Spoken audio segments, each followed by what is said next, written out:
आइए आइए ना मेरे दोस्त, आइए आइए मेरे प्यारे दोस्तों, झूमते गाते मुस्कुराते आइए। आपको इस शो में स्वागत है भैया, आप लोगों का इस शो में स्वागत है दोस्त। हम लोग कहाँ थे दोस्त? चलिए लौट चलते हैं वहीं पर। हम लोग कल पढ़ रहे थे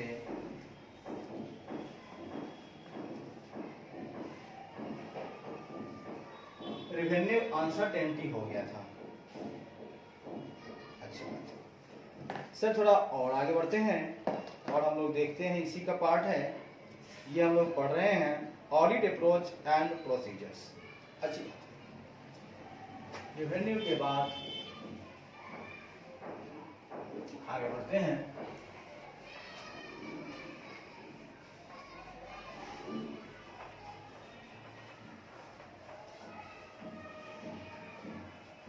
और के बाद आगे बढ़ते हैं, हमारे पास आ गया है एडवांसेस अगेंस्ट सिक्योरिटीज। अगला पॉइंट है एडवांसेस अगेंस्ट सिक्योरिटीज। बोले तो प्रतिभूतियों के विरुद्ध अग्रिम।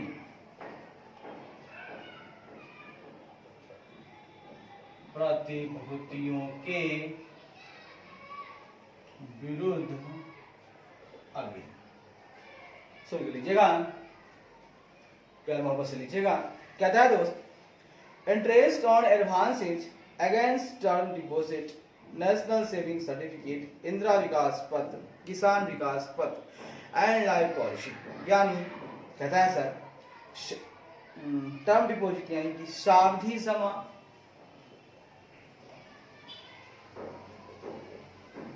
सावधि जमा कौमा, नेशनल सेविंग सर्टिफिकेट मतलब राष्ट्रीय बचत प्रमाण पत्र, राष्ट्रीय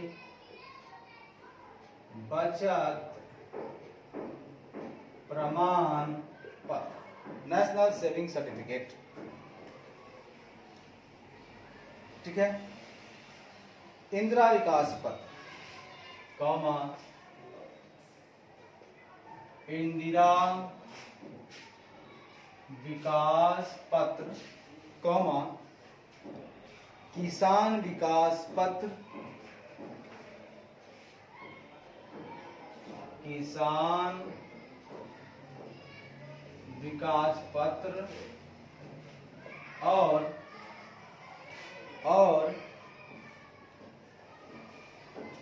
जीवन पॉलिसियां, लाइफ पॉलिसियां मतलब जीवन पॉलिसियां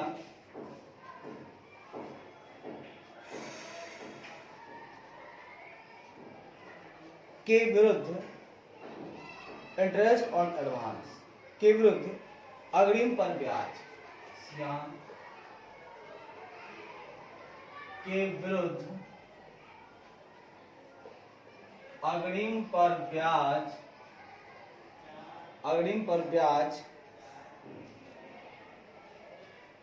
ब्याज may be taken to income account on the due date, मतलब ड्यू डेट मतलब नियत तिथि पर, नियत तिथि पर आय खाते में ब्याज,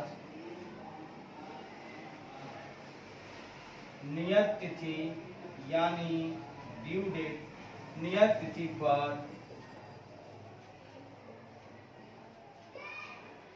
आय खाते में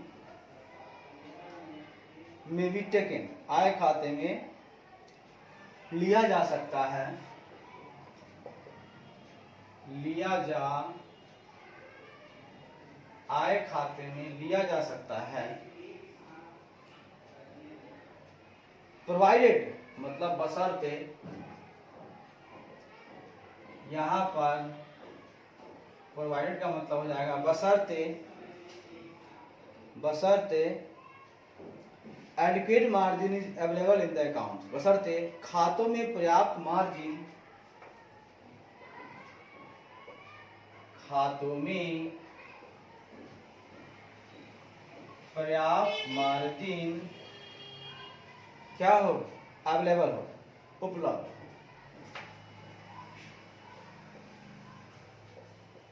सुन के लीजिएगा, प्यार वापस से लीजिएगा, मजा आ जाएगा दोस्त।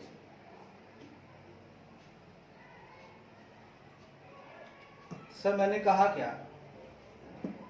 सुन के लीजिएगा। सर मैंने ये कहा, मेरा पॉइंट है, क्या है पॉइंट,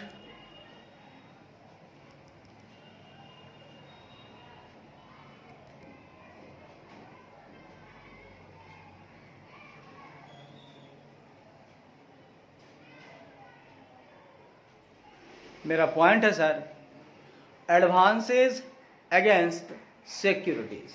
बोले तो सिक्योरिटी मतलब सुरक्षा दिया गया, हमारे क्लाइंट ने मुझे सुरक्षा दिया, बदले में हमने उनको एडवांस दिया, मतलब प्रतिभूतियों के विरुद्ध अग्रिम। सर यहाँ बात हो रही है जैसे टर्म डिपॉजिट, सावधि जमा हुआ, हमने टर्म डिपॉजिट लिया, हमने नेशनल सेविंग सर्टिफिकेट, राष्ट्रीय बचत प्रमाण पत्र लिया, इंदिरा विकास पत्र लिया, किसान विकास पत्र लिया, जीवन पॉलिसियां लिया और इसके विरुद्ध अग्रिम दिया। और अग्रिम पर ब्याज जो है ड्यू डेट पर आय खाते में लिया जा सकता है। यस, अग्रिम पर आपको ब्याज मिल रहा है तो ड्यू डेट पर इनकम अकाउंट में आप, है ना, मे बी टेकन ले सकते हैं, बशर्ते उनके खातों में पर्याप्त मार्जिन उपलब्ध होना चाहिए। भैया जिनके खातों से पैसा निकला है, दिया गया है, उनके खातों में मार्जिन होगा, तभी तो आप इनकम के रूप में उसको टेकन कर सकते हैं। अच्छी बात है। अब सर अगला पॉइंट है बिल्स परचेज की बात हम करेंगे। बिल्स परचेज यानी खरीदे गए बिल। इसका मतलब हो गया सर, खरीदे गए बिल के बारे में हम लोग चर्चा करेंगे। क्या है खरीदे गए बिल, ठीक है, अच्छी बात है सर। खरीदे गए बिल देख लेते हैं। कहता है sir, in the case of bill purchase outstanding, मतलब at the close of the year the discount received thereon, मतलब क्या, at the close of the year मतलब वर्ष के अंत में, ठीक है, बकाया, वर्ष के अंत में बकाया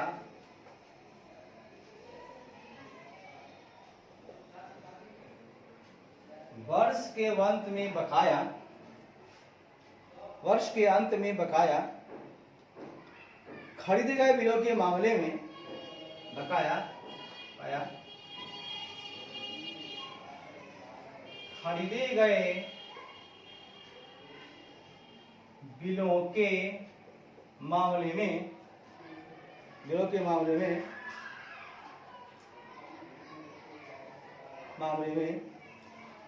द डिस्काउंट रिसीव देना, मामले में उस पर प्राप्त छूट को, मामले में उस पर प्राप्त छूट को should be properly apportioned between the 2 years, है ना, छूट को 2 वर्षों के बीच उचित रूप से, 2 वर्षों के बीच उचित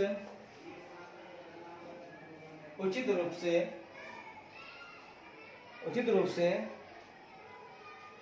ए पोर्शन मतलब विभाजित, शुड बी प्रॉपरली एपोर्शन मतलब उचित रूप से विभाजित किया जाना चाहिए, उचित रूप से विभाजित, एपोर्शन किया जाना चाहिए। सर क्या बोल रहे हैं, देखिए भैया मैं कहना चाहता हूं, खरीदे गए बिल, देखिए वर्ष के अंत में बकाया है, कहां बकाया है, खरीदे गए बिलों के मामले में। बकाया जो है वो खरीदे गए बिलों के मामले में है। आपने बिल्स परचेज किया था, उस पर आपका बकाया है, और उस बकाया पे जो भी आपको छूट प्राप्त हुए हैं, उस पर प्राप्त छूट, जो भी छूट मिला है आपको, ठीक है, आपने बिल्स खरीदा, आपको छूट मिला, वही आपका, ठीक है। तो बिल्स आपने खरीदा, तो किसी और का बिल होगा, तो बिल आपने खरीद लिया, इसका मतलब आपने उसको पैसा दे दिया, तो पैसा दे दिया तो पैसा आपको चाहिए, तो बकाया तो है, ये है, और बकाया है, और साथ साथ उसको आपको कुछ डिस्काउंट मिलेगा, ठीक है, वही आपका फायदा होगा। तो फायदा होगा, जो डिस्काउंट मिलेगा आपका फायदा होगा, और उस आदमी का काम चल जाएगा पैसा से, बाद में आपको पैसा वो लौटा देगा। तो खरीदे के बिल में है ना, वर्ष के अंदर बकाया है, अच्छी बात है, और उसके छूट है, उसको 2 वर्ष के बीच, बिटवीन 2 ईयर्स, उसको 2 वर्षों के छूट को 2 वर्ष के बीच उचित रूप से एप्रोप्रिएटली अपोर्शन किया जाना चाहिए। देखिए 2 वर्ष के बीच होना चाहिए। अब कैसे होगा, सुन के लीजिएगा। अब जब वर्ष का अंत होगा तो 1 अप्रैल से 31 मार्च होगा, तो एक आ जाएगा 2023, एक 2024 जाएगा, तो 23 और 24 2 वर्ष को आपको बांट देना होगा, तभी तो एक्यूरेट आपका निकलेगा आंसर। यस सर, बहुत बढ़िया सर, बांट लेंगे। आगे कहता है द अनएक्सपायर्ड डिस्काउंट, कहता है द अनएक्सपायर्ड डिस्काउंट या रिबेट ऑन बिल डिस्काउंटेड, यानी भुगतान किए गए बिलों पर बिल डिस्काउंटेड, कहता है भुगतान किए गए बिलों पर अनएक्सपायर्ड, असमाप्त छूट या छूट, ठीक है, बिलों पर अनएक्सपायर्ड यानी असमाप्त, रिबेट या डिस्काउंट, इसका मतलब होता है छूट, ठीक है, छूट, सच दैट, यानी where part of receipt comprising discount charges on bills purchased, यानी जहां खरीदे गए बिलों पर, ठीक है, बिल्स परचेज, यानी जहां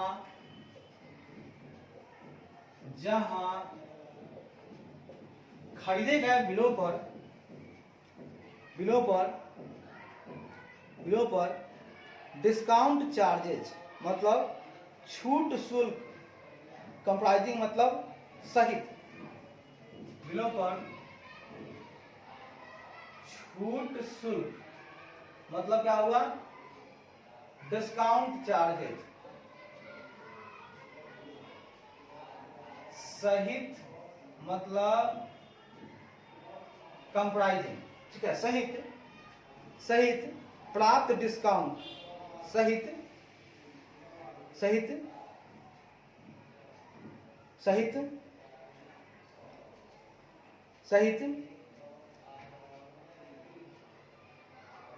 रिसीट, सहित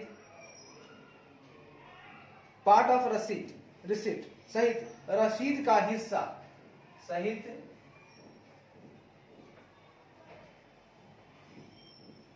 रसीद का हिस्सा relate to the period beyond the year end, हिस्सा वर्ष के अंत से बाहर, हिस्सा वर्ष के अंत से बाहर,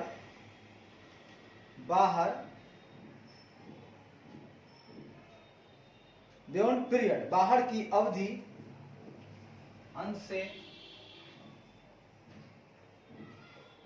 बाहर की अवधि से रिलेटेड, संबंधित है, अवधि से संबंधित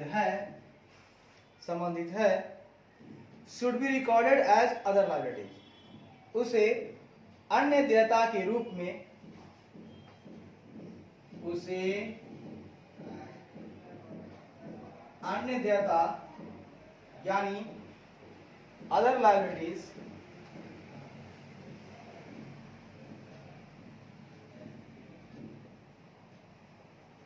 के रूप में रिकॉर्डेड यानी दर्ज, शुड बी रिकॉर्डेड दर्ज किया जाना चाहिए, दर्ज किया जाना चाहिए। सुन लीजिएगा क्या कहता है सर, कहता है सर दो अनएक्सपायर्ड डिस्काउंट या रिबेट ऑन बिल डिस्काउंटेड, ठीक है, यानी खरीदे गए बिल पर छूट है ना, छूट शुल्क सहित रसीद का हिस्सा ईयर एंड वर्ष के अंत से है ना, बियॉन्ड से बाहर, पीरियड से बाहर की अवधि रेट से संबंधित है, उसे should be recorded as other liability, उसे अन्य देयता के रूप में दर्ज करना चाहिए। सर मैंने क्या कहा, मैंने कहा मेरे मित्र कि जो भुगतान किए गए बिल हैं, ठीक है, जो बिल डिस्काउंटेड मतलब भुगतान किए गए बिल हैं, उस पर अभी अनएक्सपायर्ड डिस्काउंट है, मतलब रिबेट है, अभी एक्सपायर्ड नहीं हुआ है, ठीक है, अभी हमको मिलने वाला है, यानी जहां खरीदे गए बिलों पर छूट शुल्क सहित रसीद का हिस्सा वर्ष के अंत से बाहर की अवधि से संबंधित है, ठीक है, वर्ष के जो अंत हो रहा है उससे बाहर की अवधि से संबंधित है, ठीक है, ये बात है।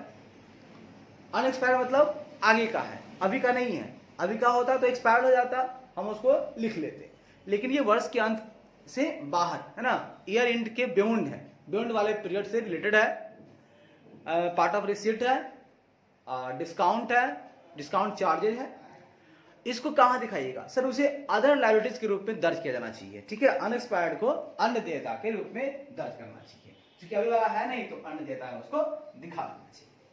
अच्छी बात है sir.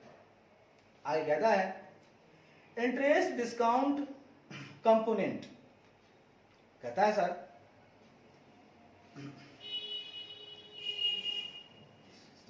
Interest discount component paid by bank या branches on rediscount of bills from other financial institutions, कहता है अन्य वित्तीय संस्थानों से, कहता है सर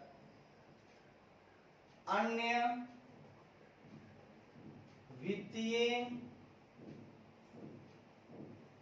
वित्तीय संस्थानों से रीडिस्काउंट ऑफ बिल मतलब बिलों की पुनः छूट पर, संस्थानों से बिलों की पुनः छूट पर, बिलों की पुनः छूट पर यानी कि रीडिस्काउंट, बिलों की पुनः छूट पर बैंक या शाखा द्वारा छूट पर, बैंक स्लैश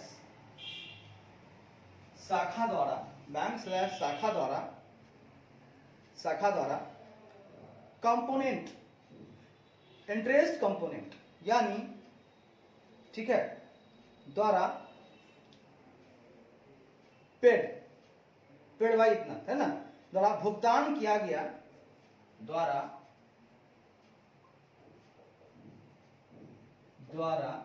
भुगतान किया गया ब्याज छूट घटक कंपोनेंट, ब्याज इंटरेस्ट हो गया, कमा में छूट हो गया, और कंपोनेंट मतलब होता है घटक is not to be netted off from the discount earn on bill discounted, ठीक है, हाँ, कहता है घटक को भुनाए गए बिलों पर, घटक को भुनाए गए बिलों पर, डिस्काउंटेड बिल पर, अर्न डिस्काउंट, भुनाए गए बिलों पर अर्जित छूट अर्जित छूट पर बिलों पर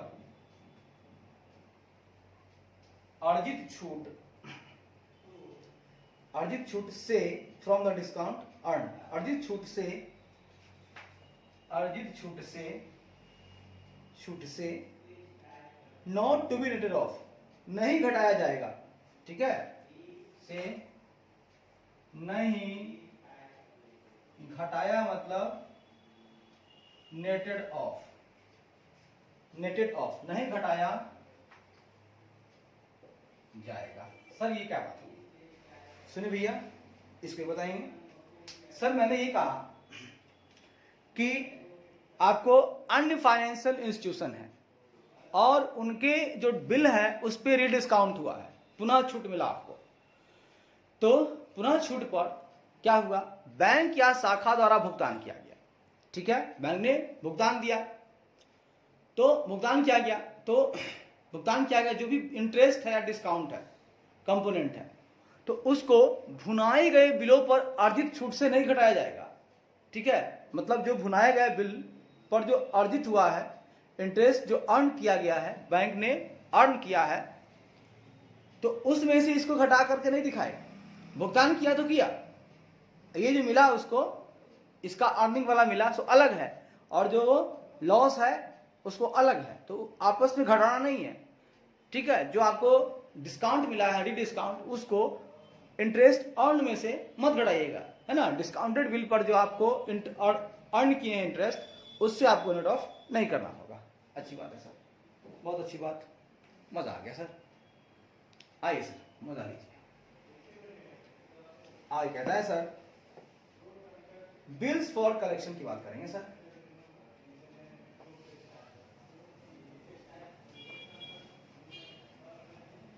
आगे हम लोग बात करेंगे बिल्स फॉर कलेक्शन की बात।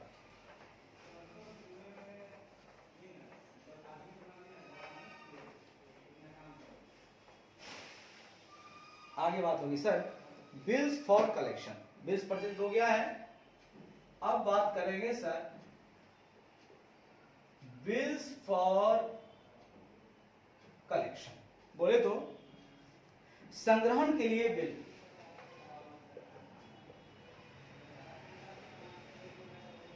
संग्रहण के लिए बिल, ये क्या बात है सर? देखिए कहता है in the case of bill for collection, मतलब संग्रहण के लिए बिलों के मामले में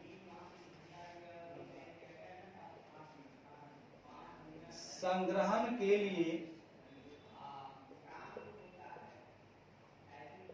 बिलों के मामले में, संग्रहण के लिए बिलों के मामले में, सुनिएगा,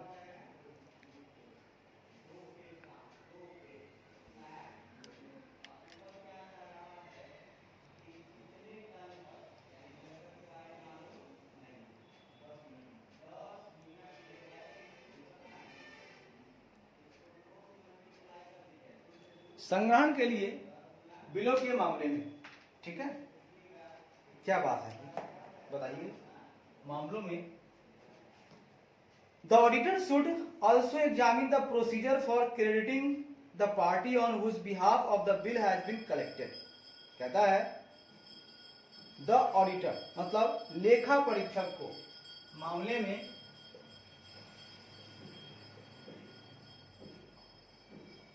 लेखा परीक्षक को collected the party on whose behalf of the bill has been collected, को उस पार्टी को, ठीक है ना, फॉर क्रिएटिंग द पार्टी, परीक्षक को उस पार्टी को जमा करने की, परीक्षक को उस पार्टी को क्रेडिटेड जमा करने की, ठीक है, जमा करने की प्रक्रिया, जमा करने की प्रक्रिया की भी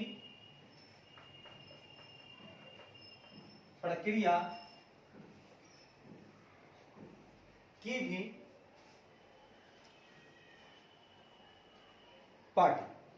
कहता है यह परीक्षक को उस पार्टी को जमा करने की प्रक्रिया की भी जांच करनी चाहिए, की भी एग्जामिन, की भी जांच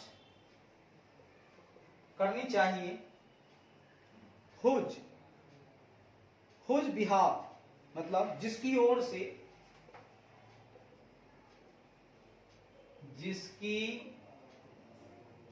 हुज बिहाफ जिसकी ओर से the bill has been collected, जिसकी ओर से बिल एकत्र किया गया है, बिल हैज बीन कलेक्टेड जिसकी ओर से बिल एकत्र किया गया है, जिसकी ओर से बिल एकत्र किया गया है। सर ये क्या बात हो गई, देखिए क्या बात हो गई, अभी बात करते हैं। हाँ सर मैंने बोला कि अब हम बात कर रहे हैं बिल फॉर कलेक्शन, यानी संग्रहण के लिए बिल। अब संग्रहण के लिए बिल का मामला है, उसमें जो हमारे ऑडिटर साहब हैं उनको उस पार्टी की, दैट पार्टी, उस पार्टी को क्रिएट करने की प्रक्रिया, उस पार्टी में को जमा कर रहे हो ना, उस पार्टी को जमा करने की प्रक्रिया की भी जांच करनी चाहिए। अब मान लीजिए कोई पार्टी है, ठीक है ना, तो बिल फॉर कलेक्शन के लिए मिला है, तो उस पार्टी का नाम आएगा, तो भैया उस पार्टी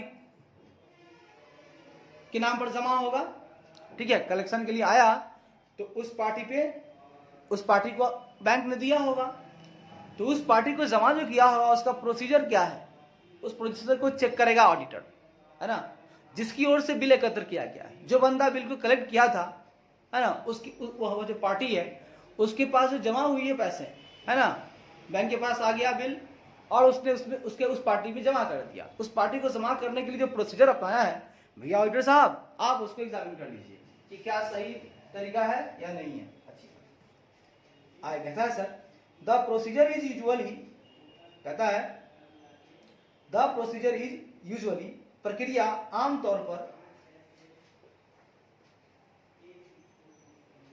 प्रक्रिया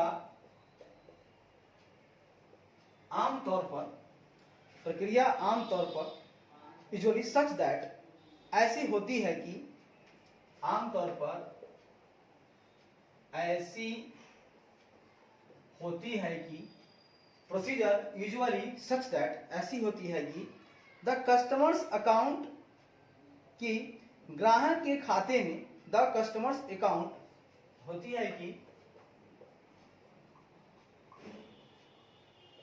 ग्राहक के खाते में, ग्राहक के खाते में only after the bill has actually been collected, खाते में केवल, है ना, collected from the drawing either by the bank itself और थ्रू इट्स एजेंट्स, है ना। कहता है customer's account is created only, मतलब ग्राहक के खाते में केवल तभी जमा किया जाता है, खाते में केवल क्रिएटेड, यानी केवल तभी जमा किया जाता है, तभी जमा किया जाता है जब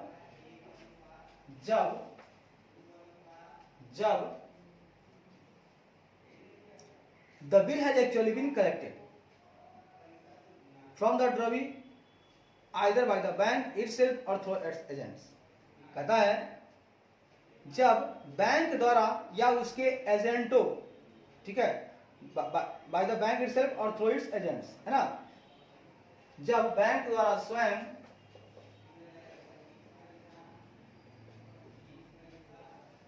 या उसके एजेंटों आदि के माध्यम से,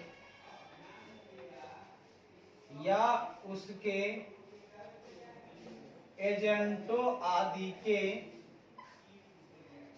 उसके एजेंटों आदि के माध्यम से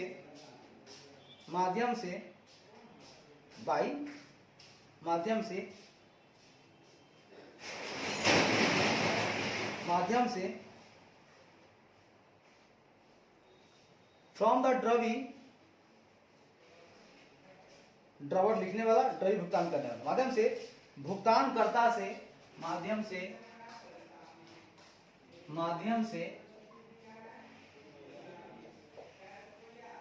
भुगतानकर्ता, बोले तो द्रवी, भुगतानकर्ता से कलेक्टेड, से the bill has actually been collected, कर्ता से बिल वास्तव में, कर्ता से बिल वास्तव में एकत्र, बिल वास्तव में एकत्र किया जाता है। वाह भाई सर, क्या बात, मजा आ गया सर। देखिए मजा तो आएगा यहाँ पर, बात मजा की चल रही है तो मजा ही आएगा भैया।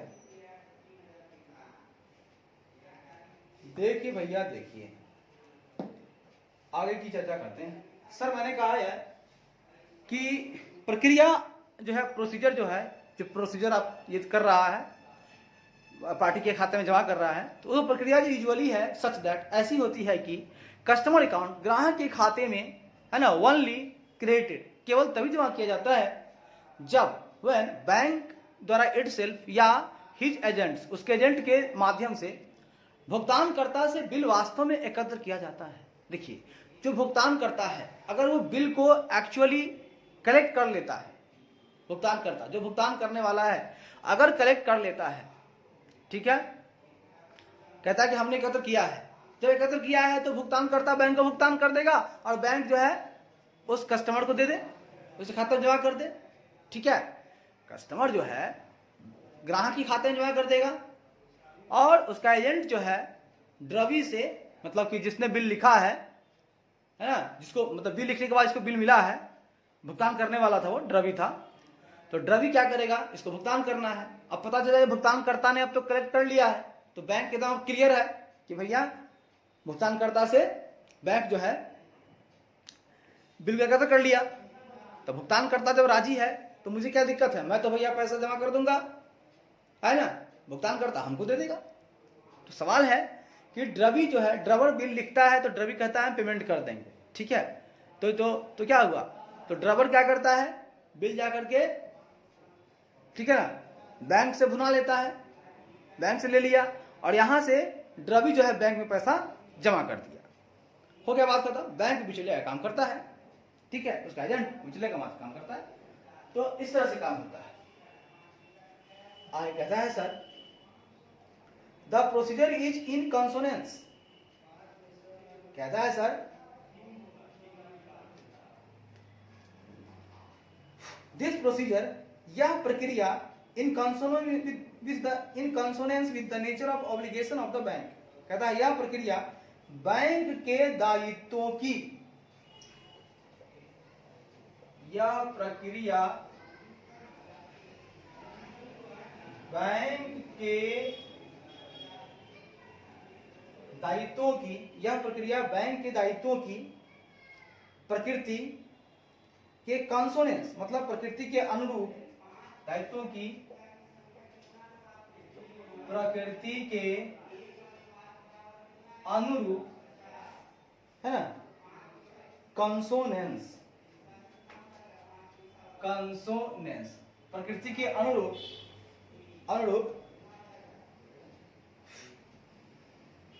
है, प्रकृति के अनुरूप है जो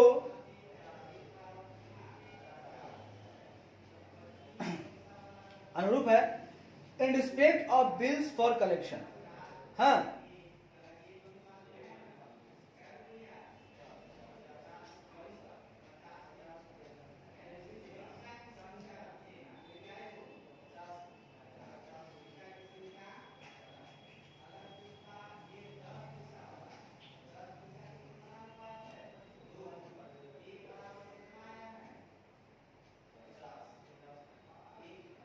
कहता है यह प्रक्रिया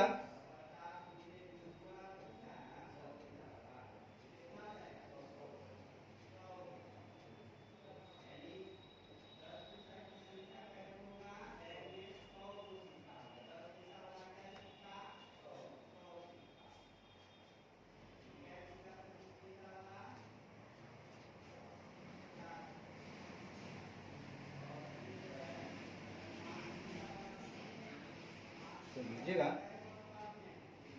एक मिनट दोस्त,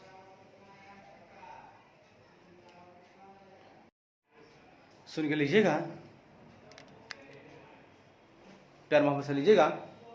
तो मैंने कहा सर कि यह जो प्रक्रिया है, प्रोसीजर है, वह बिल फॉर कलेक्शन, मतलब बिलों के संग्रहण हेतु बिलों के संबंध में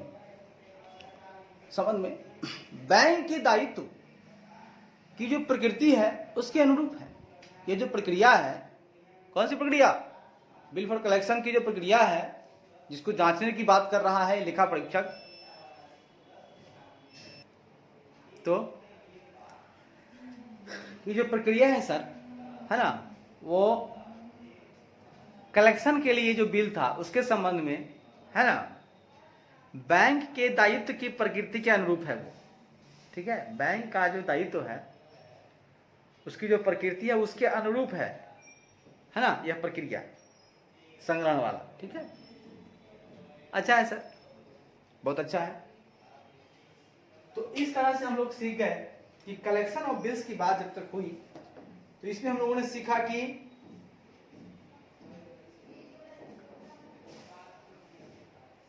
ठीक है, देखते हैं अब से बात करेंगे हम लोग रीनेगोशिएशन की बात करेंगे।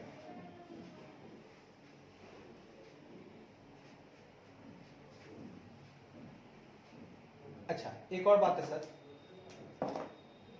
कहता है the commission of the branch, मतलब शाखा का कमीशन, कहता है सर शाखा का कमीशन becomes due only तब देय हो जाता है। ठीक है,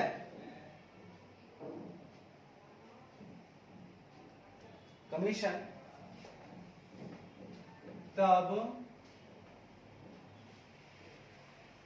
देय हो जाता है जब बिल हैज बीन कलेक्टेड, जब बिल एकत्र हो जाता है, जब बिल एकत्र हो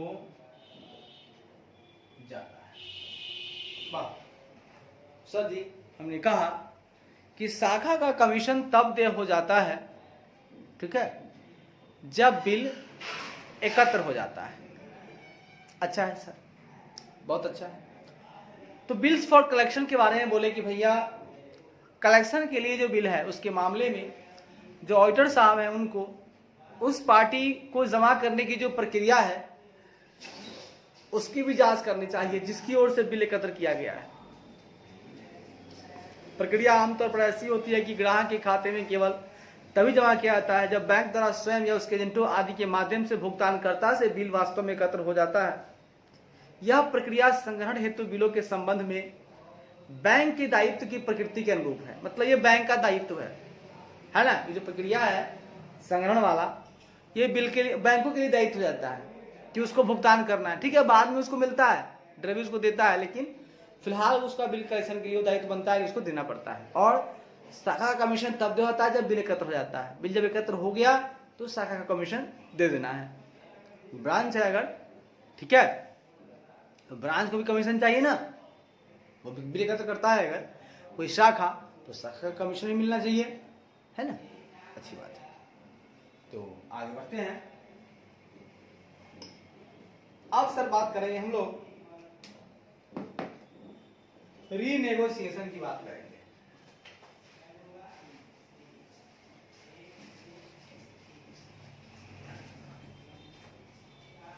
आइए सर,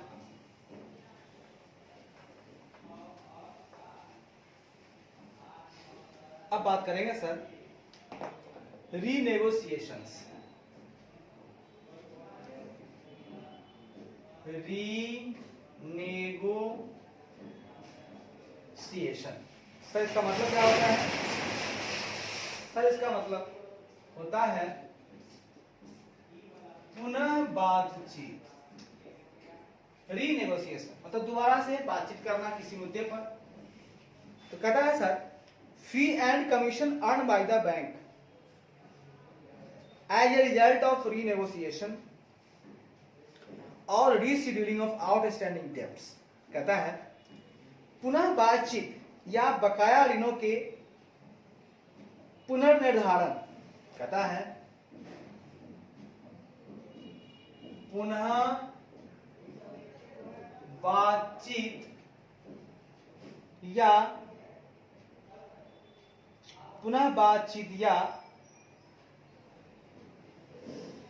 बकाया ऋणों के पुनर्निर्धारण या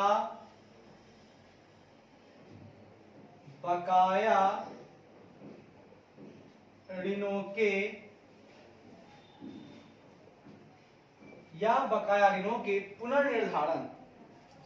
ऋणों के पुनर्निर्धारण ठीक है, as a result of renegotiation और रीशेड्यूलिंग ऑफ आउटस्टैंडिंग डेब्ट। ठीक है, तो पुनः बातचीत, रीनेगोशिएशन या बकाया ऋणों के पुनर्निर्धारण के परिणाम स्वरूप, एज ए रिजल्ट के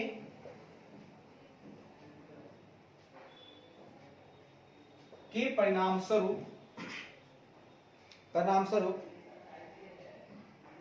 बाय द बैंक द्वारा अर्न कमीशन और फी, मतलब बैंक द्वारा अर्जित शुल्क और कमीशन के परिणाम स्वरूप बैंक द्वारा अर्जित शुल्क और commission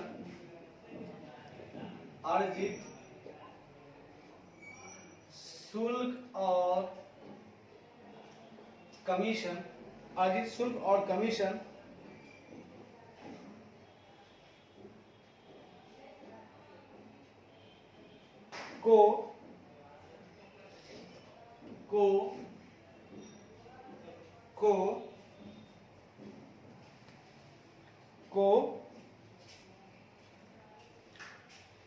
recognized on the accrual basis over the period of time covered by the renegotiation or rescheduled extension of credit। कहता है सर को पुनः कमीशन को रीनेगोशिएशन और रीशेड्यूल्ड एक्सटेंशन ऑफ क्रेडिट, मतलब ऋण के पुनः बातचीत, कमीशन को, ऋण मतलब होगा क्रेडिट, ऋण के पुनः बातचीत, रीनेगोशिएशन, पुनः बातचीत या रीशेड्यूल्ड एक्सटेंशन या पुनर्निर्धारित विस्तार या पुनर्निर्धारित विस्तार, एक्सटेंशन, ठीक है, रीशेड्यूल्ड एक्सटेंशन, पुनर्निर्धारित विस्तार द्वारा, बाय मतलब द्वारा, कवर्ड, द्वारा मतलब कवर की गई, द्वारा कवर, द्वारा कवर की गई, द्वारा कवर की गई, द्वारा कवर की गई, कवर की गई time, period of time, cover की गई समय अवधि, की गई समय अवधि, है ना, ओवर द पीरियड बेसिस, समय अवधि के दौरान, ओवर द पीरियड, ठीक है, समय अवधि के दौरान, समय अवधि के दौरान, over the time period, sorry over the time, है ना, over the period of time covered, over the period of time covered, दौरान, ऑन ए अक्रूवल बेसिस, ठीक है,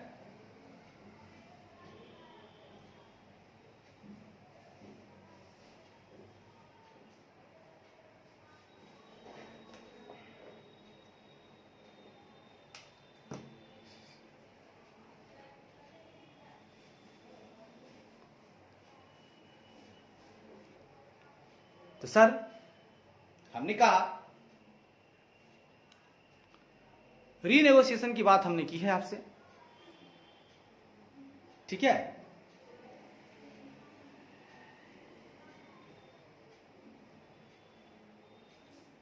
पुनः बातचीत की बात हम लोग कर रहे हैं।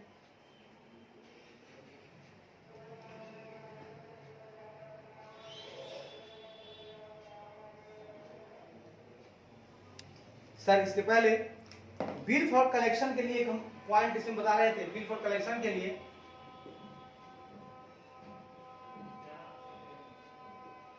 इसी पॉइंट में एक बात थी जो बता देता हूं। कहता है the commission of the branches becomes due only when the bill has been collected. मतलब शाखा का कमीशन तब देय हो जाता है, शाखा का कमीशन तब देय हो जाता है जब बिल एकत्र हो जाता है। जब बिल एकत्र हो जाता है, अच्छी बात है। और उसके पहले हमने बताया था आपको, क्या बताया सर? हमने बताया था कि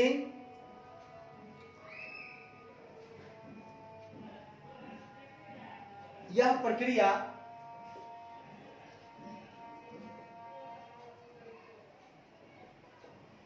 बिलों के संग्रहण हेतु, यह प्रक्रिया बिलों के संग्रहण हेतु, है ना, हेतु बैंक के दायित्व की प्रकृति, बैंक के दायित्व के प्रकृति के दायित्व की प्रकृति के अनुरूप, मतलब कंसोनेंस के अनुरूप है, ठीक है। मतलब यह प्रक्रिया बिलों के संग्रहण हेतु, बिल्स फॉर कलेक्शन, बिलों के संग्रहण हेतु बैंक की दायित्व की प्रकृति के अनुरूप, यह दायित्व है उसका। एक तरह से देखा जाए तो बिल जब आता है तो दायित्व है, देना पड़ता है अगले को, और हम अपने कस्टमर से बाद में लेते हैं, ठीक है ना। ठीक है सर, ये बात हो गई।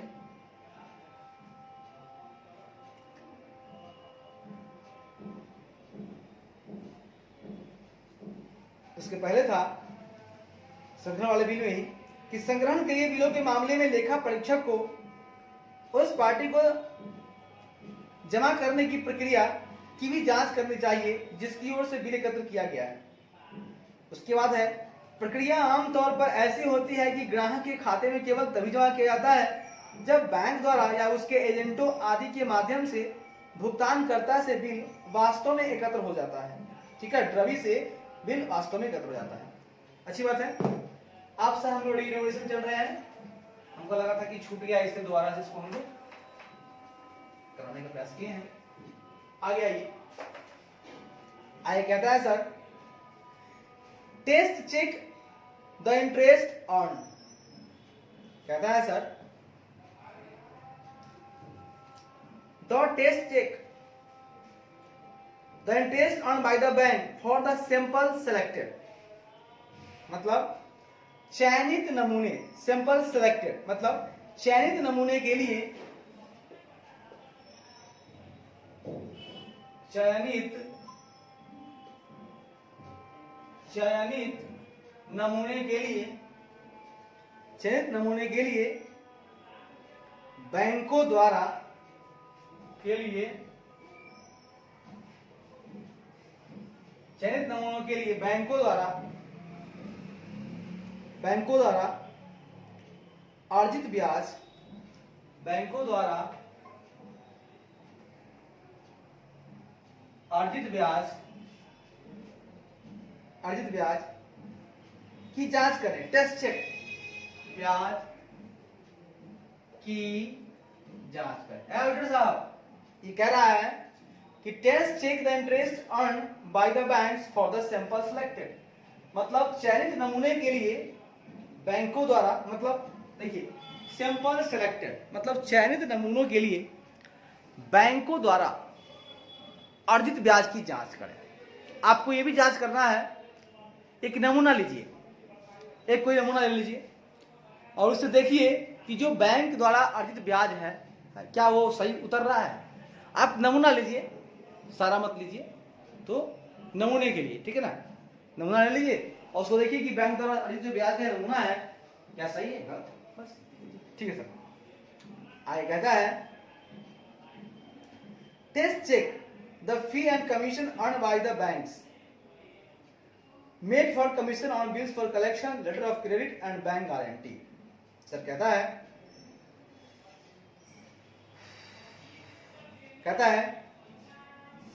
संग्रहण के बिलों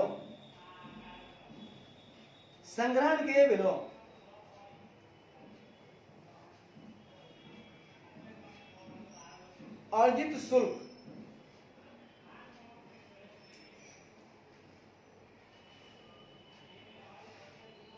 सुनिए ना, कहता है संग्रहण के लिए बिलों कॉमा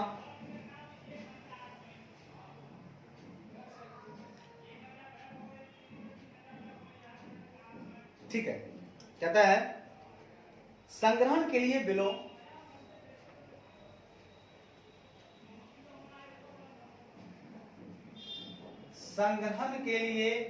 बिलों कॉमा लेटर ऑफ क्रेडिट का मतलब होता है सर ऋण पत्रों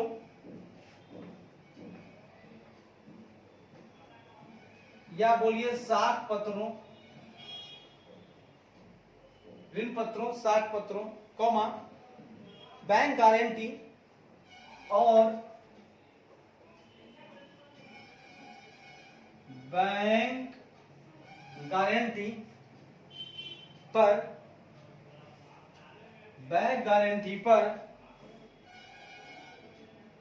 कमीशन के लिए बैंक गारंटी पर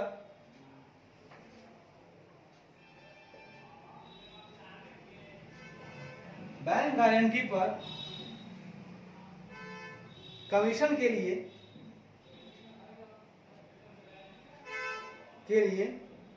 बाय द बैंक बैंकों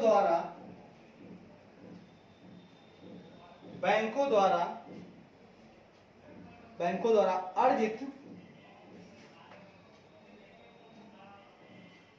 फीस, शुल्क और कमीशन की जांच करें।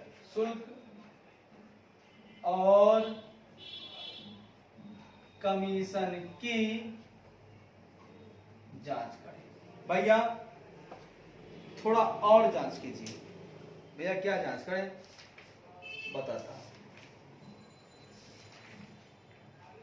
भैया थोड़ा और जांच करना है। ये क्या जांच करना है? मैंने कहा भैया कि आपको संग्रहण के लिए जो बिल हैं और जो लेटर ऑफ क्रेडिट है या बैंक गारंटी है उस पर कमीशन के लिए कमीशन मिलता है। उस कमीशन के लिए बैंकों द्वारा जो अर्जित शुल्क और कमीशन है, भाई कमीशन के लिए काम होता है और बैंक अर्जित कर रहा है, क्या कमीशन है क्या शुल्क है, जांच कीजिए इसका भी, ये बहुत जरूरी है। और साहब जांच कीजिए इसका भी। अच्छा है, अब सर कुछ केस बताइए रिवर्सल ऑफ इनकम कब हो जाता है, कब हमें रिवर्स कर देना होगा इनकम को, इस पे थोड़ा सा हम लोग चर्चा कर लेते हैं। आइए सर देख ही लेते हैं reversal of income.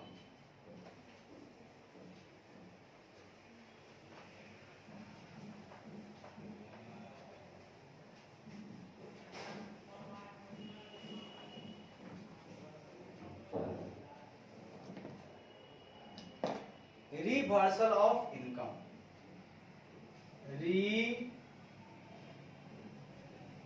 Reversal of income बोले तो आय का प्रत्यावर्तन,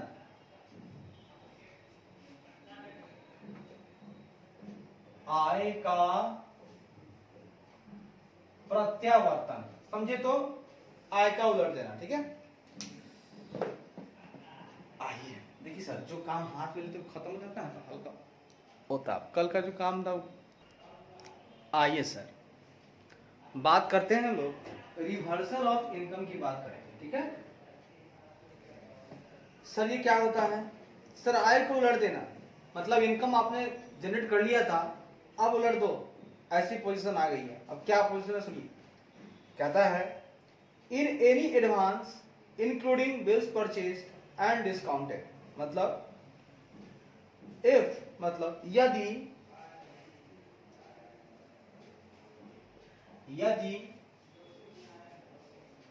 बिल्स परचेज्ड एंड डिस्काउंटेड, खरीदे गए और भुनाए गए बिलों सहित, यदि खरीदे गए और भुनाए गए बिलों सहित, खरीदे गए और भुनाए गए बिलों सहित कोई भी अग्रिम सहित कोई भी अग्रिम becomes NPA as at the close of an year, मतलब अग्रिम किसी भी वर्ष के अंत में, क्लोज ऑफ एनी ईयर, किसी भी वर्ष के अंत में कोई भी अग्रिम किसी भी वर्ष के अंत में नॉन परफॉर्मिंग एसेट एनपीए बन जाता है, एनपीए बन जाता है तो, एनपीए बन जाता है तो, ठीक है, एनपीए बन जाता है तो the entire interest accrued and credited to the income account in the past period, तो पिछली अवधि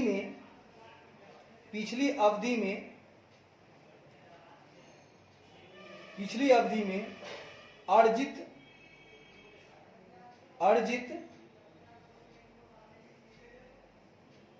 ठीक है, ब्याज,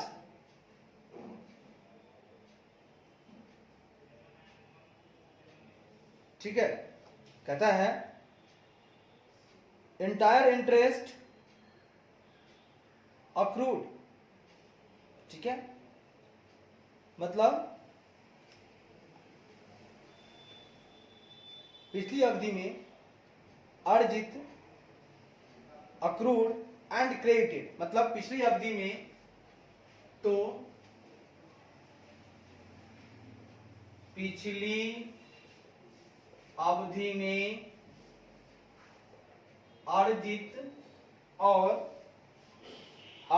और क्रेडिटेड टू इनकम अकाउंट, और आय खाते में जमा किया गया, और आय खाते में जमा किया गया पूरा ब्याज क्या कहता है? पूरा ब्याज शुड बी रिवर्स्ड, पूरा ब्याज वापस कर दिया जाना चाहिए, ठीक है, क्या करना चाहिए? पूरा ब्याज वापस कर देना चाहिए। क्या गया? पूरा ब्याज वापस कर दिया जाना चाहिए, पूरा ब्याज वापस कर दिया जाना चाहिए, या वापस का मतलब होता है रिवर्स, या provided for if the same is not realised, है ना, या यदि इसकी वसूली नहीं हुई है, या यदि इसकी वसूली नहीं हुई है, इट इज नॉट नहीं हुई है तो प्रोवाइडेड, तो इसके लिए प्रावधान किया जाना चाहिए, तो इसके लिए प्रावधान किया जाना चाहिए। सर क्या बात है, मजा देने आए तो मजा ही मिलेगा सही। आइए क्या क्या मजा है सुनिए। मैंने कहा दोस्त कि यदि खरीदे गए और भुनाए गए यानी परचेज और डिस्काउंटेड बिल सहित कोई भी अग्रिम है, ठीक, किसी भी वर्ष के अंत में, close of the year, any year, close of any year, किसी भी वर्ष के अंत में अगर एनपीए बन जाता है, पहले से आपको लग रहा था पीए पीए पीए परफॉर्मिंग दे रहा है, अब ब्याज देना कर दिया बंद, भैया वो तो हो गया एनपीए। जब आपका एडवांस एनपीए हो गया, अब क्या करेंगे, तो पिछली अवधि में जो आपने अर्जित किया था, अक्रूड किया था और इनकम अकाउंट में क्रेडिट किया था, जितना भी ब्याज वापस कर दिया जाना चाहिए, मतलब उसको रिवर्स कर दीजिए, क्योंकि अब वो आपके पास आएगा नहीं। आप सोचिए कि आ जाएगा, आएगा नहीं, रिवर्स कीजिए। या यदि इसकी रियलाइजेशन, यदि इसकी वसूली नहीं हुई है तो इसके लिए प्रावधान कीजिए। अगर वसूला नहीं रहा है तो आप बनाइए प्रोविजन कि कितना परसेंट दे सकता है, कितना नहीं। तो ये सारी बातें आपको ध्यान में रखनी होगी। आगे कहता है sir, this will apply to government guarantee accounts also. यह सरकारी गारंटी, यह सरकारी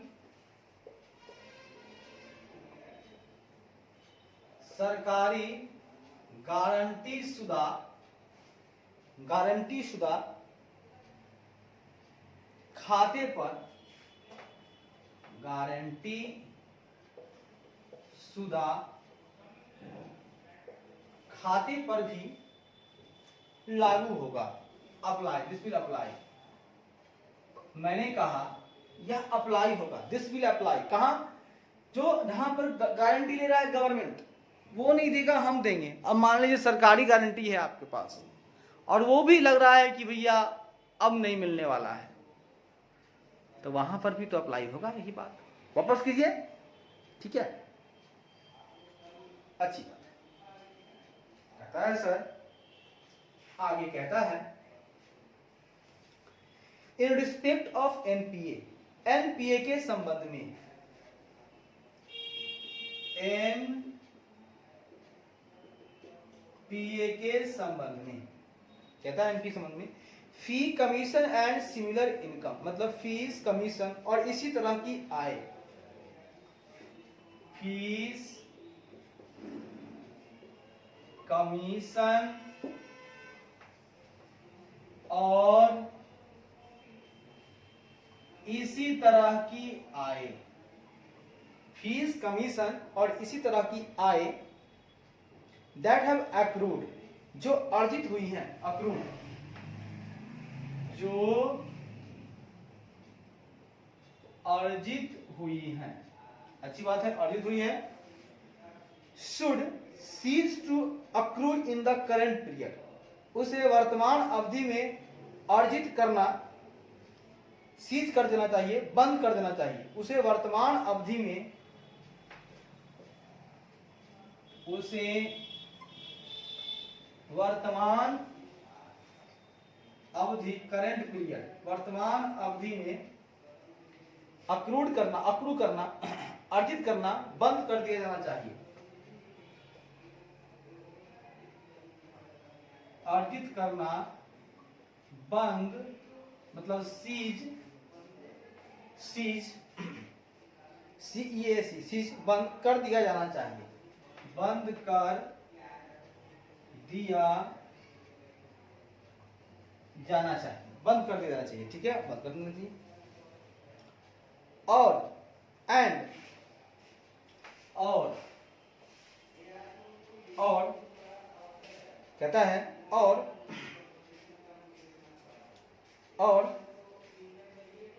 शुड बी रिवर्स्ड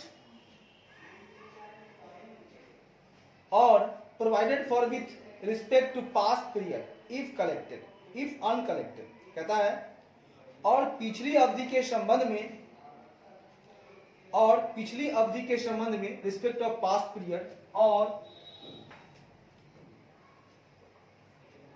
पिछली अवधि के संबंध में यदि इफ नॉट अनकलेक्टेड, यदि एकत्र नहीं किया गया है तो, यदि एकत्र नहीं किया गया है तो, यदि एकत्र नहीं किया गया है तो शुड बी रिवर्स, तो उसे उलट देना चाहिए, तो उसे उलट देना चाहिए, या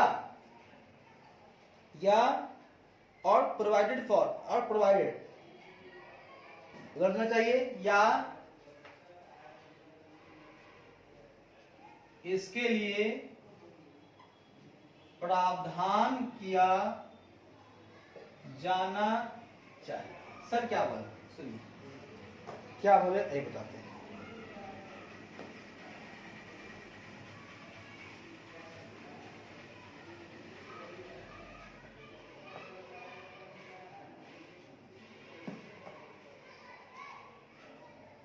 मैंने बोला सर कि एनपीए के संबंध में फीस हुआ, कमीशन हुआ, और इसी तरह की आय जो अर्जित हुई हैं उसे वर्तमान अवधि में, अब तो एनपीए हो गया और अर्जित किए थे आप, फीस है, कमीशन है, इस तरह का आय है, तो वर्तमान अवधि में अर्जित करना बंद कर दिया जाना चाहिए। और पिछली अवधि के संबंध में यदि एकत्र नहीं किया गया है, अगर अनकलेक्टेड है, आपने कलेक्ट ही नहीं कर पाया, तो उसे उलट देना चाहिए और इसके लिए प्रावधान बनाइए। या जब आपको मिल ही नहीं रहा है, जब पैसा आप अर्जित ही नहीं कर पा रहे हैं, कलेक्ट ही नहीं हो पाया, बिल्स ऐसा कलेक्शन ही नहीं हो पाया, अनकलेक्टेड रह गया, ठीक है, तो क्या करेंगे, उलट देंगे। पहले आय माने थे, अब आय मत मानिए, कलेक्ट तो आई नहीं, तो अनकलेक्टेड,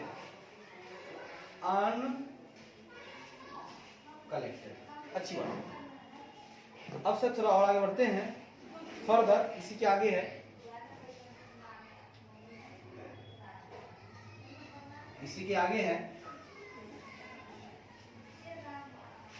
सुन के लीजिएगा।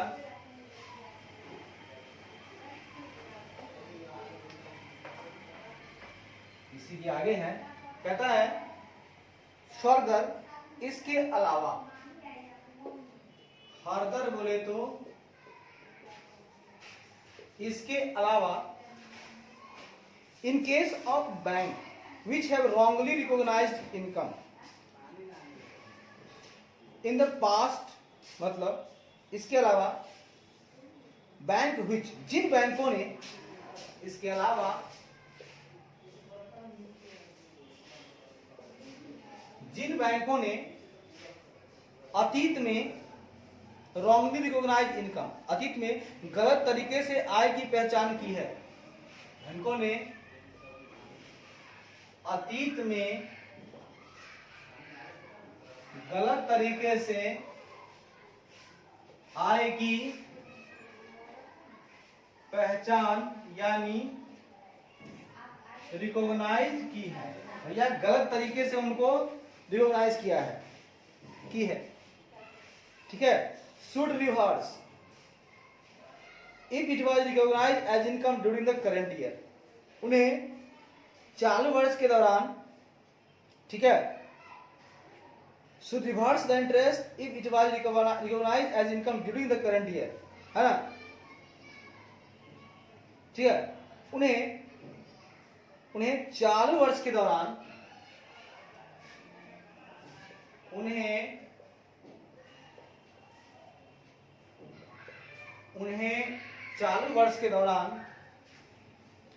चालू वर्ष के दौरान आय के रूप में पहचाने जाने पर, के दौरान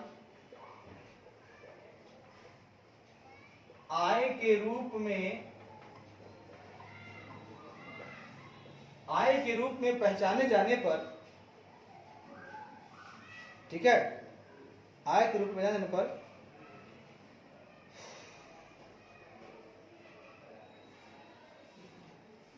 रिवर्स द इंटरेस्ट, पर ब्याज को उलट देना चाहिए, पर ब्याज को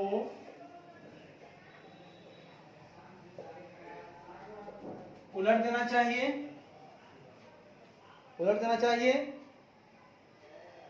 या मेक ए प्रोविजन, ठीक है, for the equivalent amount if it was recognised as income in the previous year, या पिछले वर्षों में आय के रूप में मान्यता मिलने पर, या पिछले वर्षों में, या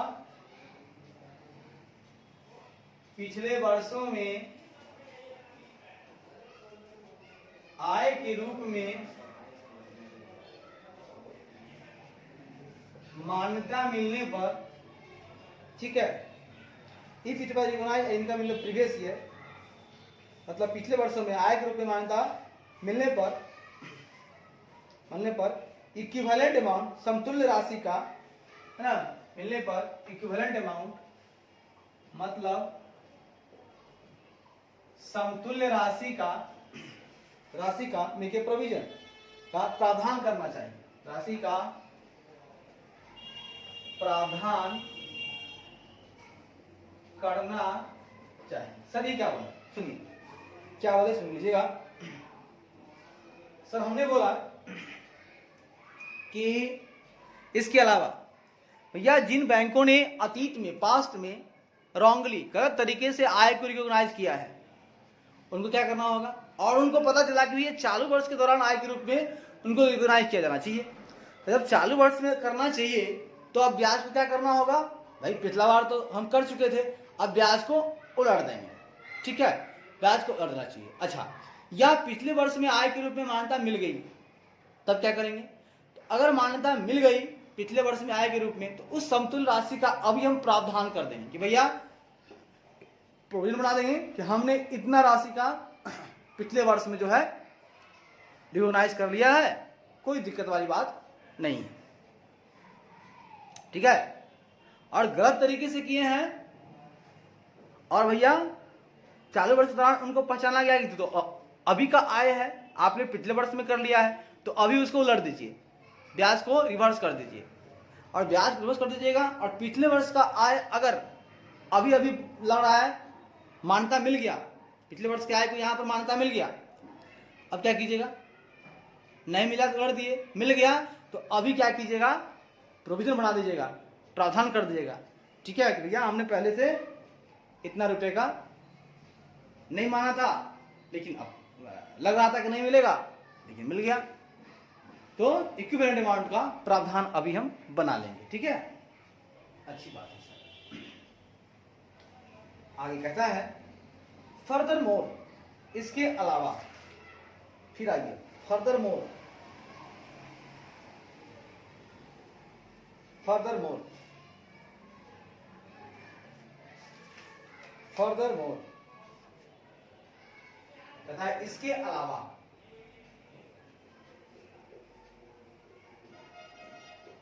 इसके अलावा द ऑडिटर शुड इंक्वायरी, अलावा ऑडिटर को पूछताछ करनी चाहिए, इसके अलावा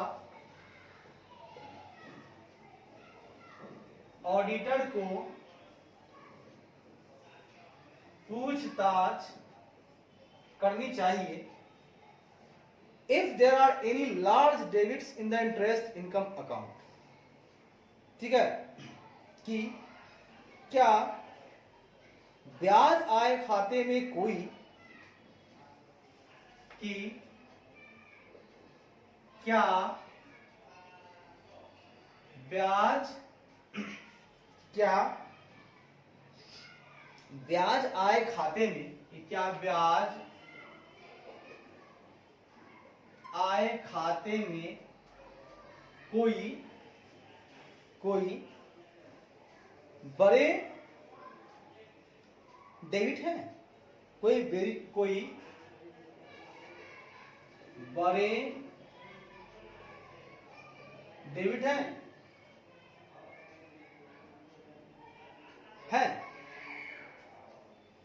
that have not been explained जिन्हें समझाया नहीं गया है, जिन्हें समझाया गया नहीं है,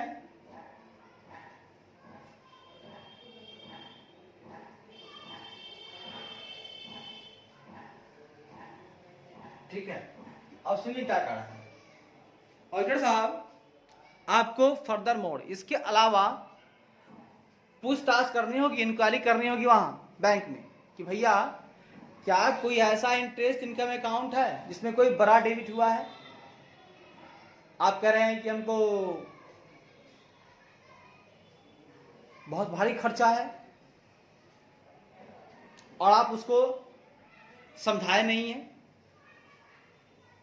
बड़ा डेबिट देखिए जमा हुआ नहीं है, मतलब लेना है आपको, तो बहुत बड़ा डेबिट है, आपको इंटरेस्ट मिल नहीं रहा है, आप समझाए नहीं है हमको, तो हम पूछेंगे ना आपसे, भैया क्यों नहीं बताया हमको कि इतना भारी ब्याज आपको मिला नहीं है, उसके खाते में डेबिट पता चला गया है ना, वो आपको दिया नहीं है, आप समझाए नहीं, हैव नॉट बीन एक्सप्लेन, ठीक है, समझाए नहीं आप, एक्सप्लेन, अच्छी बात है। हम पूछेंगे, आय कहता है इट शुड बी इंक्वायरी, यह जांच की जानी चाहिए कि, यह जांच की जानी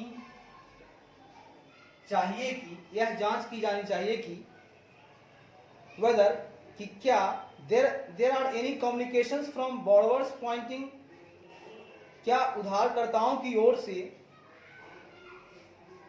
है ना,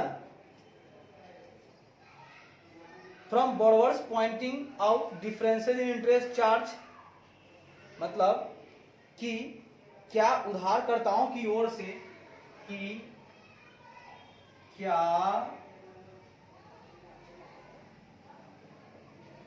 उधारकर्ताओं की ओर से, कि क्या उधारकर्ताओं की ओर से, क्या उधारकर्ताओं की ओर से ब्याज शुल्क में अंतर बताने वाला, pointing out differences in interest charge, मतलब ओर से ब्याज शुल्क में अंतर बताने वाला, ब्याज शुल्क में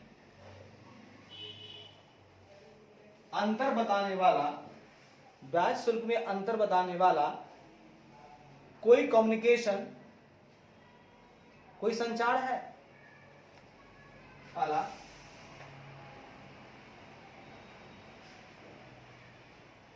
कोई संचार है, और whether appropriate action has been taken in this regard, और क्या इस संबंध में, और क्या इस संबंध में उचित कार्रवाई की गई है, appropriate action has been taken, संबंध में उचित कार्रवाई की गई। सर ये क्या होगा, देखिए सर हमने कहा दोस्त, एक और सवाल और साहब पूछेंगे, यह जांच की जानी चाहिए कि क्या उधारकर्ताओं की ओर से, है ना, बॉरोवर साइड से इंटरेस्ट फी, ब्याज शुल्क में कुछ डिफरेंस बताने वाला कोई संचार हुआ है, हम इतना ही देंगे, बैंक बोल रहा है इतना लेंगे, वो बोल रहा है कि तो हमरा इतना ही देना है, तो कुछ अंतर वाला ऐसा बात हुआ है क्या, बॉरोवर बोल रहा है कि कम को देना है, भाई भारी बात है, बैंक बोल रहा है इतना लेंगे, वो बोला इतना ही देंगे, तो इस संबंध में उचित कार्रवाई की गई है, बैंक किया है क्या कार्रवाई, वो भी जानेंगे, भाई जान लीजिएगा, अच्छी बात है। अब सर रिवर्सल ऑफ इनकम तो हो गया नहीं, अभी और ऐसी बात है, आइए कहता है अब क्या करेंगे हम लोग, रिवर्सल की बात करेंगे ऑन लीज एसेट्स, हम लीज एसेट की बात करेंगे मित्र, गौर से सुनते जाइएगा, हम लोग लीज एसेट की बात करेंगे, ठीक है, हाँ सर कीजिए ना, कीजिए कीजिए कीजिए, कोई दिक्कत वाली बात नहीं सर, कीजिए ना सर, अच्छी आइए करते हैं।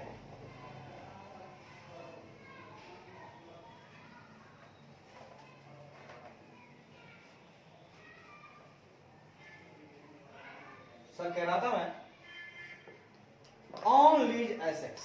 अब हम बात करेंगे ऑन लीज एसेट्स, यानी पट्टे पर दी गई परिसंपत्तियों पर।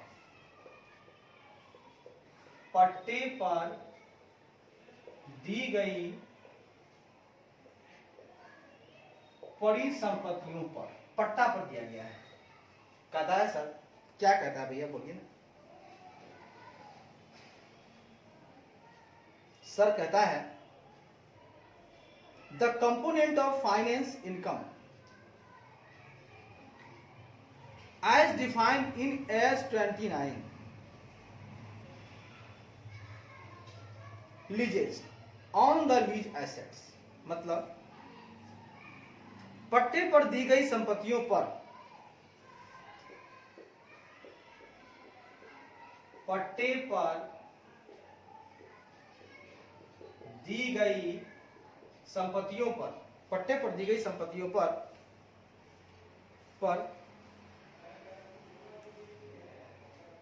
पर फाइनेंस इनकम पर वित्त आय का घटक, पर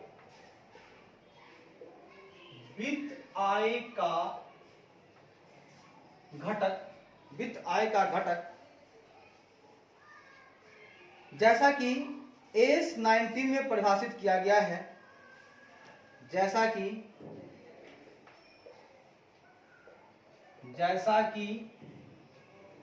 एस 19 पट्टे में परिभाषित किया गया है। एस 19 किसका है? पट्टे का है। एस 19 पट्टे में परिभाषित किया गया है, ठीक है। एस 19 लीजेज वाले हैं, वहां इसका परिभाषा है कि पट्टे पर दी गई संपत्तियों पर वित्त आय का घटक विच वाज अक्रूड, ठीक है ना, accrued and credited to the income, जो income account before the asset become non performing, वाह, जो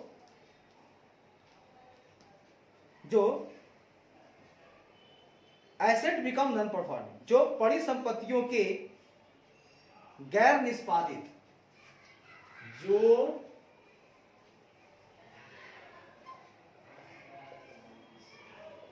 परिसंपत्तियों के गैर निष्पादित, जो परिसंपत्तियों के गैर निष्पादित होने और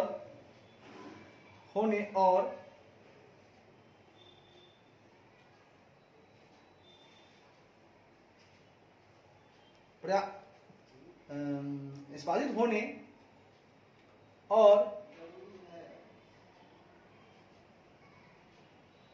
एंड रिमेनिंग अनरियलाइज्ड, ठीक है, निष्पादित और शेष अप्राप्त, और शेष अप्राप्त मतलब अनरियलाइज्ड रिमेनिंग, ठीक है, निष्पादित परिसंपत्तियों गैर निष्पादित और शेष अप्राप्त रहने से पहले योगा होने रहने से पहले बिफोर इनकम अकाउंट, पहले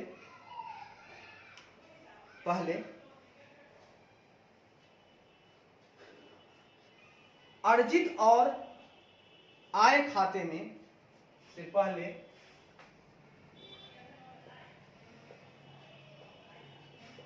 अर्जित और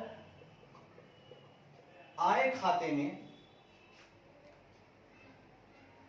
अक्रूड एंड अर्जित और credited to the income account, और आय खाते में जमा, और आय खाते में जमा विश्वास किया गया था, जमा किया गया था उसे शुड बी रिवर्स, उसे उलट दिया जाना चाहिए, उसे उलट दिया जाना चाहिए, और provided for in current accounting period, और इसे चालू लेखा अवधि में, और इसे चालू लेखा अवधि में प्रोवाइड यानी प्रदान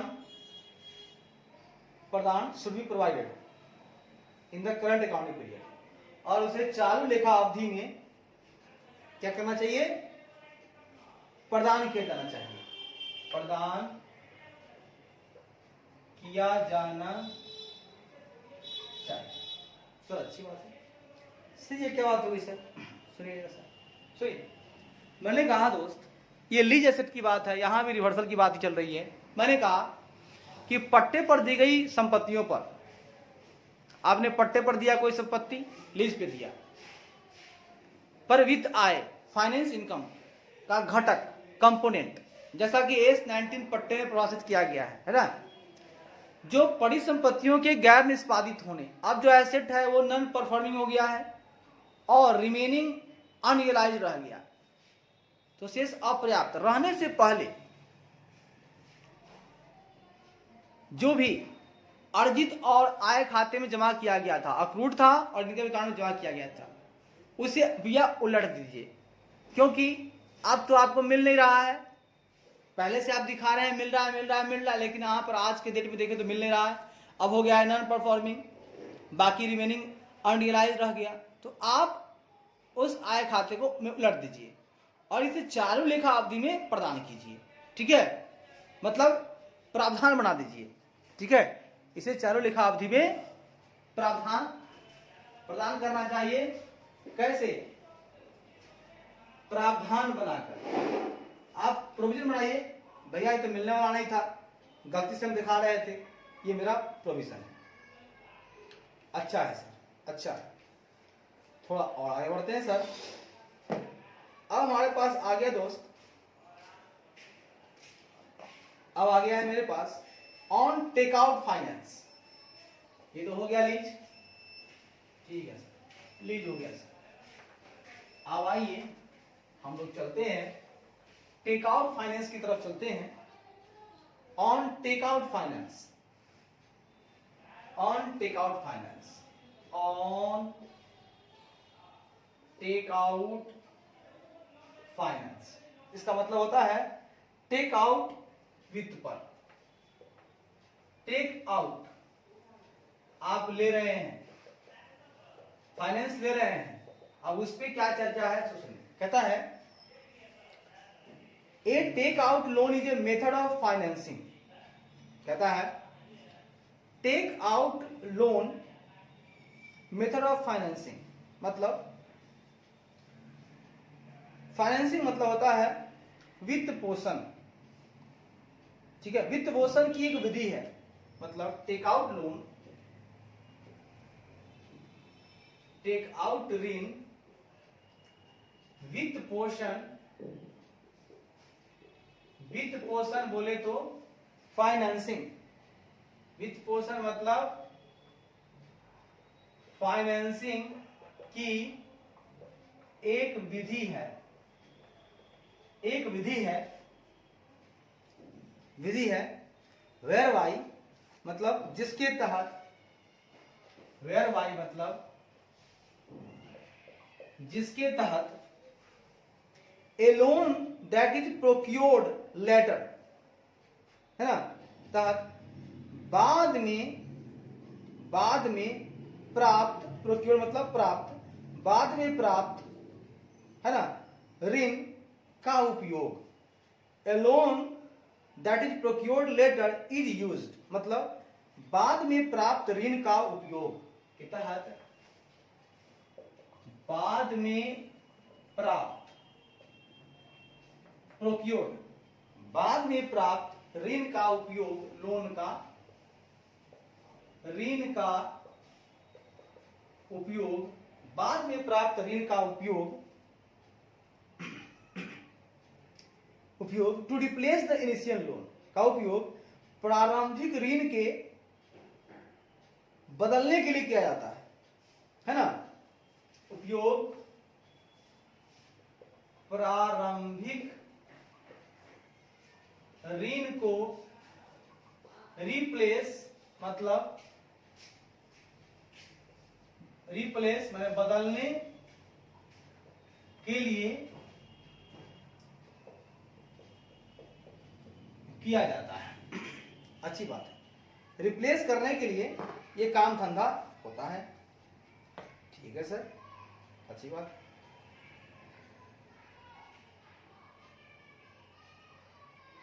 अच्छा है, अच्छा है, बहुत अच्छा है सर, बहुत बढ़िया है सर। तो कह रहे हैं सर एक होता है टेक आउट लोन। ये टेक आउट फाइनेंस है क्या? देखिए, टेक आउट फाइनेंस जो है यह वित्त पोषण की एक विधि है जिसके तहत होता क्या है कि बाद में प्राप्त ऋण का उपयोग प्रारंभिक ऋण को रिप्लेस करने के लिए किया जाता है। ठीक है, बदलने के लिए किया जाता है या रिप्लेस करने के लिए किया जाता है। रिप्लेस, हम रिप्लेस कर दिए उसको, मतलब पहले से मेरे पास क्या था, बाद में हम एगो ऋण लिए, अब पहले एगो ऋण लिए हुए थे, उस ऋण को ना रिप्लेस करके एगो और ऋण ले लिए। बोले कि सर वो तो ऋण है ये है, उसको आप रिप्लेस कर दीजिए, वो अपने रखेंगे। अब नया वाला एगो हमको हम पर लोन चला दीजिए, पिछला वाला हटा दीजिए, पतला का लोन है ना, नया वाला लोन कर दिए 6 लाख का। तो रिप्लेस करने के लिए होता है, इसको बोलते हैं लोग टेक आउट फाइनेंस।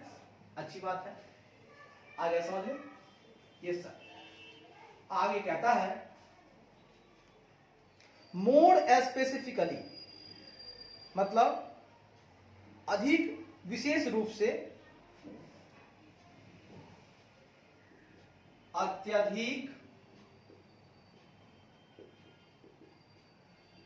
विशेष रूप से, अत्यधिक विशेष रूप से ए टेक आउट लोन, मतलब टेक आउट ऋण, एक टेकआउट ऋण और टेकआउट फाइनेंसिंग या टेकआउट वित्त पोषण ऋण या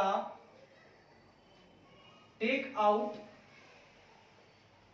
वित्त पोषण यानी फाइनेंसिंग। ठीक है, take out financing is long term financing, मतलब एक दीर्घकालिक वित्त पोषण है। एक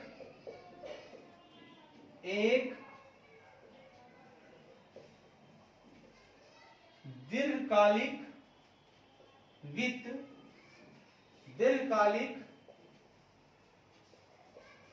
पोषण है दैट, जिसे the lender promises to provide at a particular date, जिसे ऋणदाता, लेंडर मतलब ऋण देने वाला, लेंडर, जिसे ऋणदाता किसी विशेष तिथि पर, जिसे ऋणदाता किसी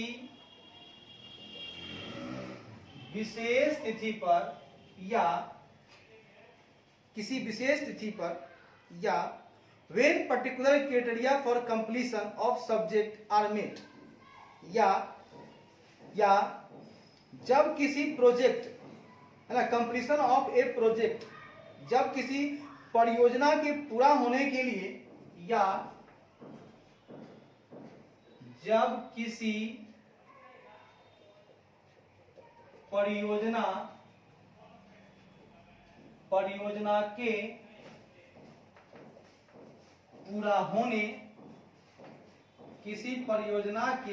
पूरा होने के लिए, प्रोजेक्ट को पूरा होने के लिए, है ना, या when particular criteria for completion, जब किसी परियोजना के पूरा होने के लिए विशेष मानदंड पूरा करने का वादा करता है, के लिए पार्टिकुलर क्राइटेरिया, ठीक है, प्रॉमिस करता है, ऊपर लिखा हुआ है ना, लेंडर प्रोमिसेस टू प्रोवाइड, है ना, प्रोमिस करता है प्रोवाइड करने के लिए किसी विशेष तिथि पर, या जब किसी परियोजना के पूरा होने के लिए विशेष मानदंड पूरा करने के लिए विशेष मानदंड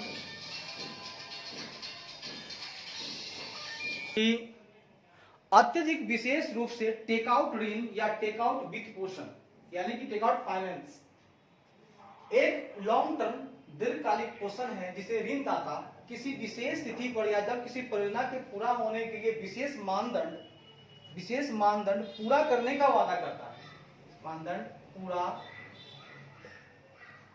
करने का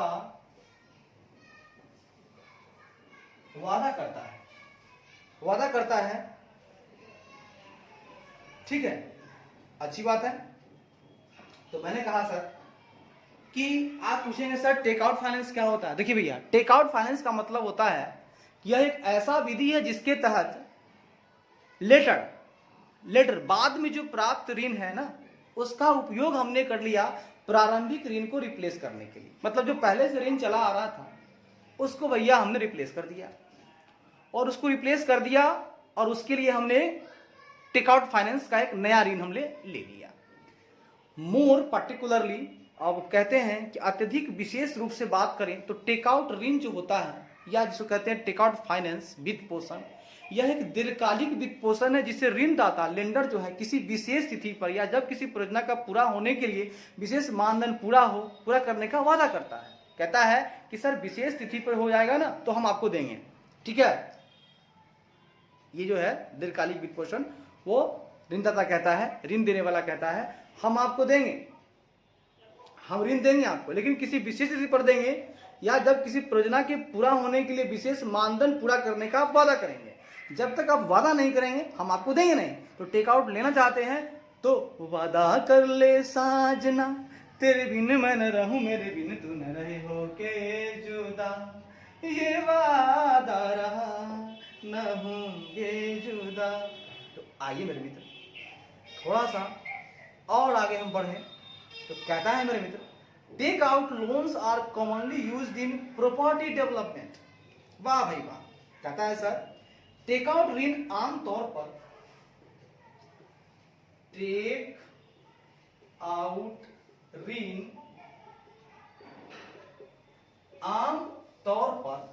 आउट ऋण आमतौर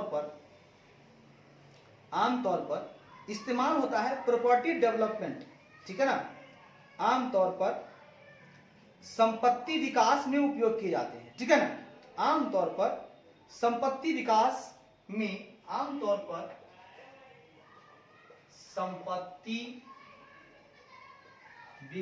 में उपयोग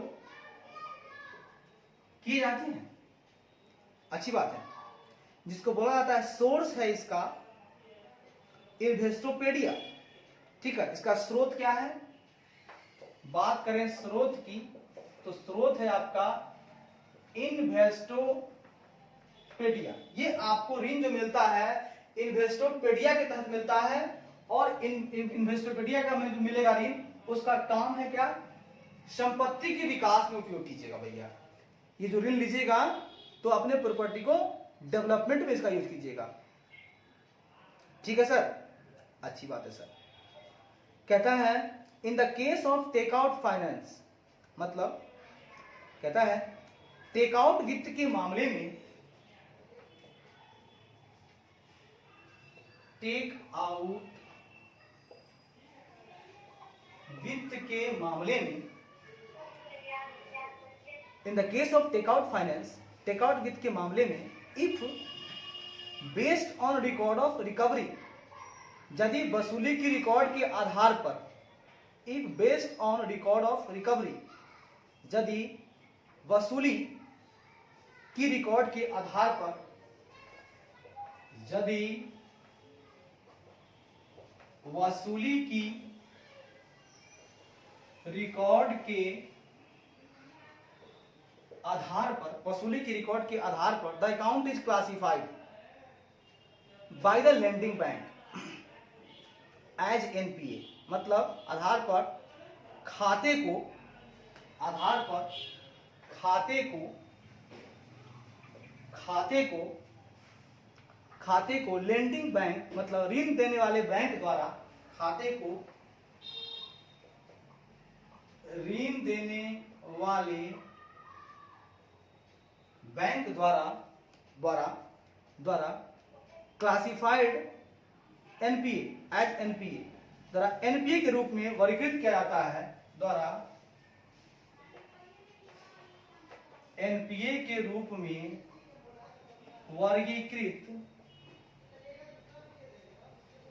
किया जाता है, वर्गीकृत किया जाता है, तो it should not recognise income, है ना, अनलेस, तो इसे तब तक आय नहीं माना जाना चाहिए, ठीक है, तो इसे, तो किया जाता है, तो इसे तब तक आय, तो इसे तब तक आय नहीं माना जाना चाहिए, आय नहीं माना जाना चाहिए जब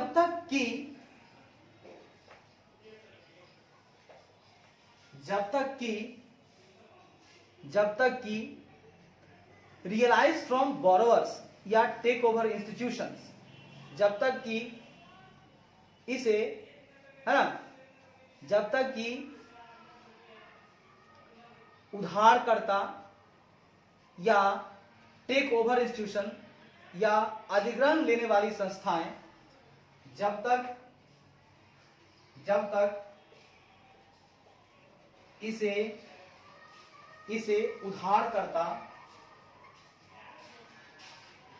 उधारकर्ता या अधिग्रहण लेने वाली संस्थाएं, अधिग्रहण लेने वाली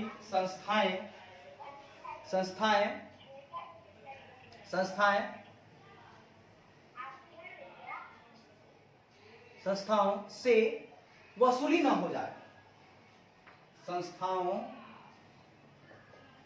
से वसूली न हो जाए, कहीं प्यार न हो जाए, वसूली न हो जाए, ऐसा वसूली न हो जाए। आया कहता है sir, if the arrangement so provided, मतलब यदि व्यवस्थाएं ऐसा प्रदान करती हैं, if the arrangement so provided, यदि व्यवस्थाएं ऐसा प्रदान करती हैं, व्यवस्था प्रदान करेगी तभी तो होगा। अच्छी बात सर, तो अब फिलहाल इसी यही तक रहेगा सर, होगा आगे भी होगा। बात को समझ लीजिए, पहले क्या कहना चाह रहे थे हम। सर हम कह रहे थे, सुन लीजिएगा, प्यार मोहब्बत से लीजिएगा, कह रहे सर कि टेक आउट फाइनेंस जो होता है ना, इसमें कहता है कि यदि वसूली की रिकॉर्ड के आधार पर, वसूली रिकॉर्ड ऑफ रिकवरी, वसूली की जो रिकॉर्ड है उसके आधार पर खाते को ऋण देने वाले बैंक द्वारा, मतलब लेंडर बैंक द्वारा एनपीए के रूप में वर्गीकृत किया जाता है। अब जो उधार दे रहा है हमको पैसा, वो बोला कि अरे बाबू ये तो मेरा जो खाता है एनपीए हो गया, तो क्या करेंगे, तो इसे तब तक आय नहीं माना जाना चाहिए जब तक कि इसे उधारकर्ता या अधिग्रहण लेने वाली संस्थाओं से वसूली ना हो जाए। मतलब आप एनपीए मान लिए हैं, तो अब इसको आय कैसे मानिएगा, एनपी हो गया तो आय मत मानिए, लेकिन आय मानिएगा, ठीक है। कब? जब आपको वसूली हो जाएगा। अगर जब तक वसूली नहीं होगा तब तक आप आय नहीं माना जाएगा। और यदि व्यवस्था ऐसा प्रदान करती है, अगर आपका अरेंजमेंट सो प्रोवाइडेड, अगर आपका व्यवस्था ऐसा करता है, कीजिए, ठीक है।